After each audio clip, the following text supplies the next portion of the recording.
Yo, what's up, guys? So today we've got a look at how to turn a yard sale find we've got. I think this was $1. My uncle gives me basically some stuff that he finds at yard sales. He keeps an eye out for me if he sees anything cool. And what we've got here is an external hard drive. Now, what you're probably thinking is, hey, how am I going to turn this into something pretty decent? Because right here I've got a 1 terabyte hard drive that I plan on putting in here because I believe in here it's a 256 gigabyte hard drive disk or a 160 hard drive disk. I'm not sure, but I'm going to take this apart. We're going to open it up. Obviously, something is seriously wrong because when I boot it up and then I plug it in, it doesn't even spin. So I'm curious to see if it's the case itself or the hard drive that's inside. Basically, this is supposed to be like an external hard drive, and it's just basically like an enclosure for it. I've got some power cables over here that will be able to plug into the back here. I've already been testing it out. I've got a USB Type 2.0, which I'm going to plug into here. But basically what happens is when you plug this all in and you get this set up, it basically doesn't even spin, which is not good, especially if you're talking about, having your hard drive in here. You don't want to lose your data, and especially this won't even read anything off of it. So let's see what we got here. So right now, it's not even moving. It's turned on, but that thing is moving. Now, any hard drive disk should make some movement, some, I don't know, rattling, vibration, something like that, and this does nothing. So I'm pretty sure it's the hard drive that shot, and I think when I plugged it in, at least my uncle told me it was like 256 gigabytes apparently. So we'll open it up, we'll see what we have in here, and then we'll go about opening it and see if we can connect. I don't know how this is going to work. We'll have to open it up and see what we got inside. But we're going to take this old broken piece of technology and turn it into something very useful. Put the terabyte hard drive in here. I've already formatted this one, so this is formatted now. So we'll be able to, I got like recycled. This was $10. The terabyte hard drive was $10. So I mean, and it works. So I mean, that's pretty good. So basically, what I'm going to start is taking this apart and see what we got from there. I'm really interested to see what we got inside, and let's get into it. So here we are with a look at the external hard drive itself. As you can see, here's the ports it's got on the side. This is pretty much like a fully, I don't know, it's just an external hard drive. It's actually pretty heavy, but we're going to open it up. We're going to take this Seagate Barracuda 1 terabyte, as you can see right there, and we're going to put it inside here, see what we can get. So what I'm planning on doing is, I've got some I don't know why I have this over here. So I'm going to open this up, see what we got here. So the first thing I want to do is, let's see if we can open this up. So the big thing about these hard drives is that they should have I'm really curious to see, like, it should be a regular form factor hard drive. I am not sure about necessarily I'm not necessarily sure how well this will. I mean, if this hard drive is like unplugged or something, then I think we'll be fine, and I'll just like plug it in. I don't know if I'll use the hard drive. I still want to put the terabyte in there. Next up, let's see if I can just get into this. Just open it up, I guess. Let's see what we got here. So, pretty much, that's it, I believe. Nope, never mind. The screws are a little difficult to get off. Okay, so we got 2 screws out. So we got here. Oh, what? This thing, did I miss a screw? No, we did not miss a screw.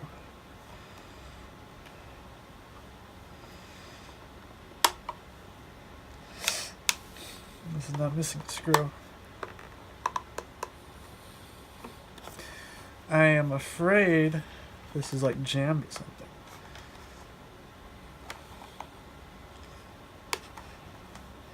That's what I'm afraid of.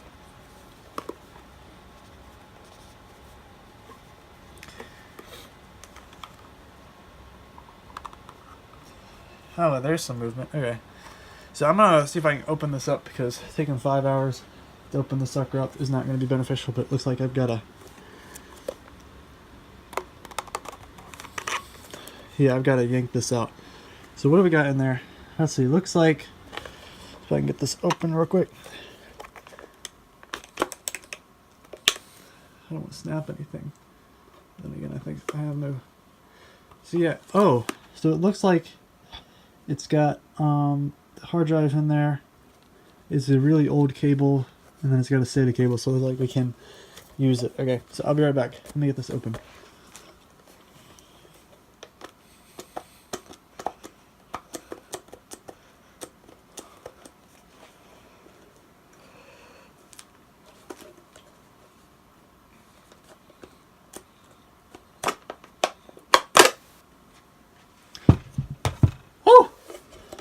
Well, that is really difficult.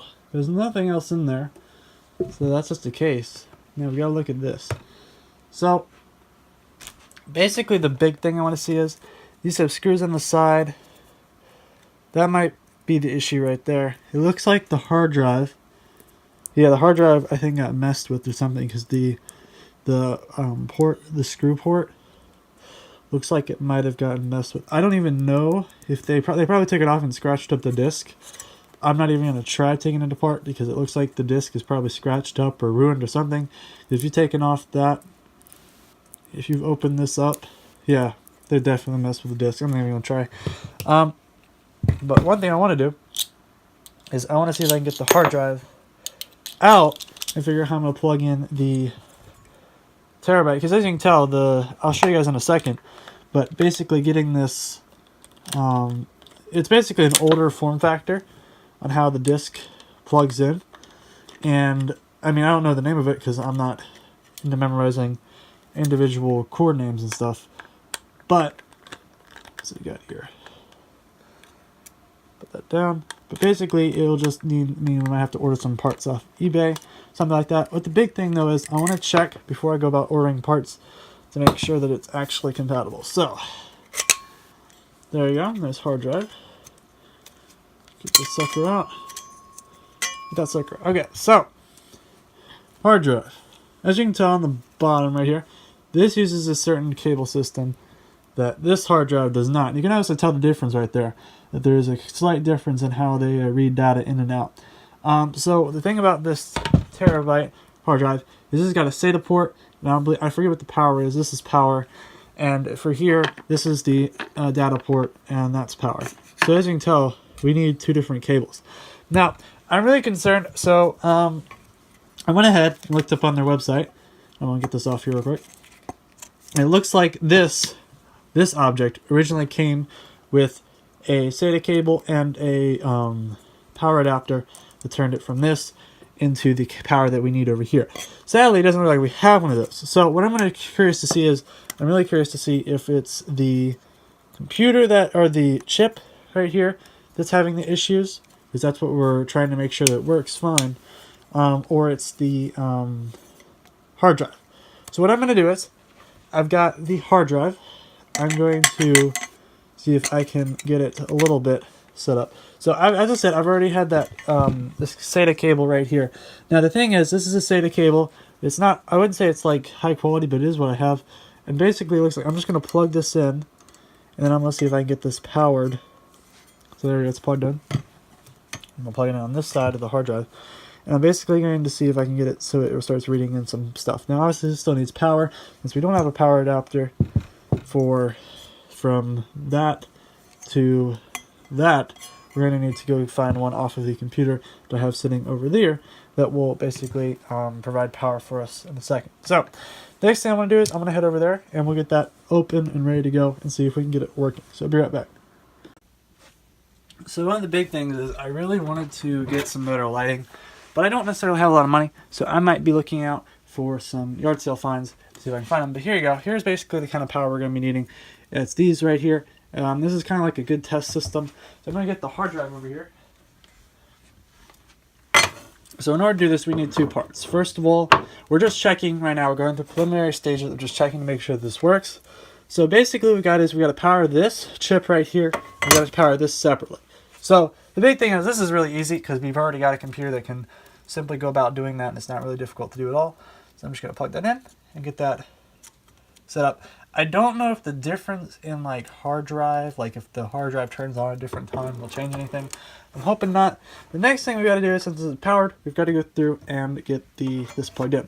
So I've got two parts here, and this happens to be on the camera stand. We've got the USB 2.0, which it kind of says right there, and then we've also got the power, which we'll see what it does. It's obviously going to bug out a bit, and then we got to make sure it's on. So obviously it's not, it's just giving me a red light. Let's turn on this computer. The big thing about this one is it has a nice little switch on the motherboard.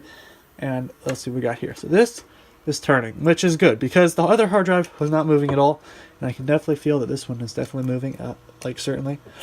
So now we got that basically what we're doing here is we're just checking to make sure everything works. If we make sure that everything works, we can actually just put it back together.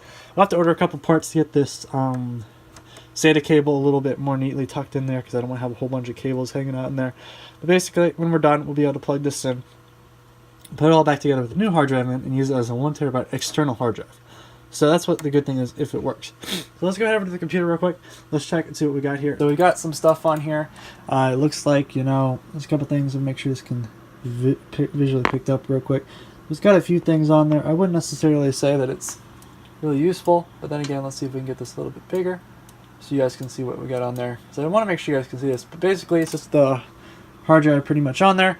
As you can see, it's just got nothing really on it at the moment. I want to try writing some stuff there, so let's see if we did that. But yeah, basically, just see if we can go over the hard drive. This is the hard drive right here. Now let's do a new folder. Let's see what we can put some stuff in there. I'm just going to put test in there, and let's write some data to it. So the big thing is I want to see how fast this writes. I've got a picture of my cat. Let's put that in the folder real quick, just make sure it writes properly. And it's already in there. Okay, so as you can see, my cat right there. I have that on the desktop in the moment. But basically, it looks like it's working. It looks like you can write files to it. There's like no issue there. I'm sure if we can test it out, I'm sure we can copy it over. So it looks like it works fine. Hard drive works fine. Hard drive set up in there, and this is wirelessly USB connected. So it's like we're doing pretty good. So that's what we're going to do is, now let's head over and back to the setup with the rigged up hard drive. Let's actually see if we can get it so that we can fix it, so we can put it back together and actually start using it like normal. So, be right back. So it looks like what we've gathered is that this hard drive actually works out pretty well. Big thing though is we've got to figure out how to get this all put back together so it's usable, because a hard drive is nice, but the fact is we want it to be a portable hard drive we can bring around and use it anywhere instead of just simply having it over here. And don't worry guys, these are a whole bunch of iPhones, and don't worry, I'm not super rich actually. Most of these, like the 4S that I have here, I got for $1, so it's not like these are really expensive. These are just for testing, future purposes, and stuff like that. I had them over there. I'm trying to fix a couple of them. It's good there. So basically, as you can see, we got the hard drive. Works out pretty well. So next thing's up, we got to figure out how we're going to put this back together. We know that this hard drive works. This one, I'm pretty sure if I opened it up, I found it scratched up. The disk would be scratched up, so somebody had something on here they really didn't want people to see. I don't know why, but they did. And this is what we're more concerned about right here. So this 1 terabyte hard drive, let's see what we can get here. As you can tell though, all hard drives have that little screw right in the center of them. So if you know that this is ever ripped or something, you definitely know. Actually, I think this one might be up here. Yeah, that one's up there. But you see my point is, anytime there'll be a hard drive, you'll know immediately if someone's messed with it. So now let's take this apart and see what we got here. So the big thing is we're going to need to find something that's going to be small enough to fit, because what the ideal goal is to get it so it lands here. We get something that somehow, let's see, I probably can put it back to there. Probably even screw in the screws, to be honest. So basically what we're going to plan on doing is basically just going to find something that adapts properly. We're going to screw these screws in so it doesn't go anywhere. This is basically the whole setup right here. And for for 11 bucks, that's literally what the hard drive was. And I'll have to keep in mind that the wires might cost something else. It's probably going to cost like $3 for the wires. We'll probably say this 1 terabyte external hard drive probably costs like 15 bucks overall for repairing it. And now for a terabyte, that's pretty good. I mean, most nowadays, like a 2 terabyte hard drive or something like that is like external hard drive. I mean, it's a lot smaller, yes, but I mean, for this size, you could put like a 4 terabyte, an 8 terabyte, 10 terabyte in here, and it would still work fine, which is kind of the point of this situation. Okay. So what I'm thinking is, I'm thinking about getting a SATA, because the thing about this SATA right now is when you plug it in, it's too tall. So it doesn't, as you can see, it's not going to fit in the case. So we're going to need some type of SATA, one of the L-shaped SATAs, and another one of the L-shaped SATAs, and they don't need to be extremely long, because if it's too long, it's just a bunch of extra wire in here. We don't want that as well. It's a fire hazard and such. Now I've got to find a 4-pin connector that's going to go through and connect it to there and make it work as well. But besides that, making sure I'm not going to put it all the way in, because that's not good for, because I don't want to end up having to tank this all out. But it does look like it slides in there pretty good, and works out pretty well. So I'm going to tighten these down real quick. We're going to need these, and then I'm going to go hop on my computer, and I'll show you this in a couple seconds of looking for the wires that we're looking for. Hopefully we can find some. I really want to try finding a SATA cable that's really small, because I have SATA cables around, but they're useless if you have too much size. Let's hop over to the computer and see what we got. Alright, so what we're looking for right here is actually this right here. And I'm not trying to... But this is basically what we're going to need in order to take the cable that came with it and turn it into the right kind of power cable. The other issue I'm finding is that having a small enough SATA cable to actually go about switching. So let me see if it's like this SATA cable is probably only about a 2-inch gap, maybe a 3-inch gap between the SATA on the on the board and SATA on the hard drive. So we need something that small. So what I found here is just going and you know, as you can see, there's a couple options. I'm not trying to be like all about it and stuff, but you can see. But as you can see though, you can basically get one of these, and this is what we'll need as well because of the shape of the hard drive and how it's situated as well. So I need one of these. Now the only issue I'm finding is that I'm not sure that I'll be able to have all this stuff, all the wiring and stuff in there without it causing or not having enough space. That's what I'm really afraid of. So that's basically the big thing right now, is making sure it has enough space and making sure everything fits in there. Once we get everything fitting, then it will be really good to see what it looks like and stuff. So yeah, let's head back over and recap and see if we can get it working. So I've got it all hooked up, I got everything set up, and I've got to say, what do you guys think of this video? Because so far we've gotten a lot of stuff done and we've done all that stuff, but I want to know, guys, what do you guys think about this video and stuff? If you guys enjoyed, let us know down in the comments. And basically we got it set up, it works fine. I'm actually really happy with it. Probably going to be using it for making videos, putting my footage on there, carrying footage, doing things like that. So that's really interesting to see. I also might get some other stuff, because I saw some other things online when I was looking, like some options to convert it to USB power. There's a whole bunch of different things online. And so now that I got this set up and I got all the cables hooked up inside of it, which was a mess, that I'm actually able to go through now, and I might go make my own custom, not necessarily using the form factor like this, but actually go about doing it that way as well. The other thing I want to say though is, as I said, if you guys did enjoy this video, you should give it a thumbs up, and we'll see what we get from there. But hopefully I'll be using this a little bit more on the videos and stuff. I might show you guys around, show it. And if you guys liked the video, give it a thumbs up. Share it with friends if you did enjoy. And of course, if you liked other tech related videos, give it a thumbs up as well. We'll see you guys next time.